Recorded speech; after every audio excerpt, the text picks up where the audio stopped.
یاره جی وای ته خو دا کمنټ نه ګورې مې نه ګورم خو یو کس دی څه نو ستا څنګه خوښه ده مې وروره نو څه لګیا یې بی او ما ورته وویل لکه څه چې دې کړی وایي کنځل خو هسې تا ته خلک کوي ټیک ده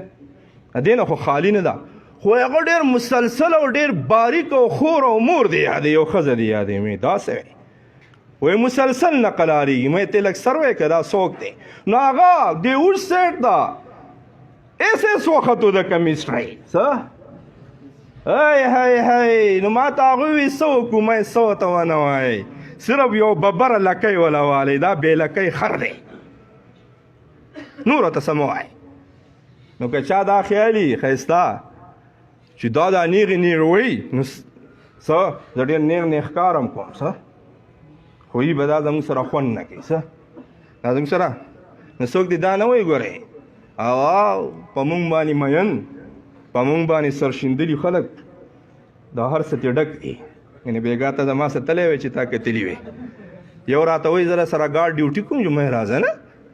ما ورته ویل که زما خو پته نه لګي کم ځای کې ایډي پرته ده کم ځای کې کوپړی لګي نو کور کې رنګ وکړه که د سره لاړم څه مسله خو به نه نو کور نه ورته وي چې ته خو یو یې دوه درې به ورسره ولیږو د خیره او تاسو دا سوچ مه کوئ زمونږ الحمدلله داسې پتنګان بېګا زه د پروګرامونو نه په باندې 3 بجې فارغ شیم دا تاسو منئ مې لږ خو مې پرېږدی چې ویده شم خو شکر دی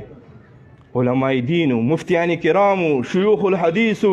د دین دا پتنګانو او دا معیار دی چې د دوی په تله باندې زه پوره یم څه نور که څوک سوی که څوک سوی نو بهرحال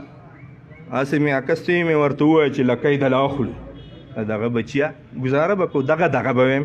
ایکس وائی زیډ نور خو پوهېږئ که نه د دې په وینه کې په ډي ان اے کې مسلې اکثر نو بهرحال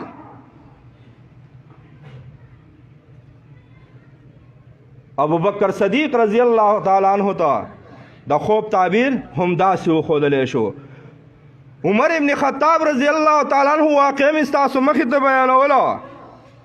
چې هغې ته یو چټۍ راله سلیمان ناشنا واقعه ده باباجي دا واوره او چې څنګه یې چټ ته وکتل په جړا شو سم جاړي صحابه ته وایي امیر المؤمنین څه مسله ده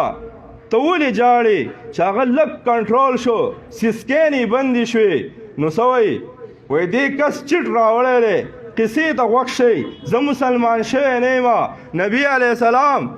د نبوت اعلان لا کړی نه دی وایي زه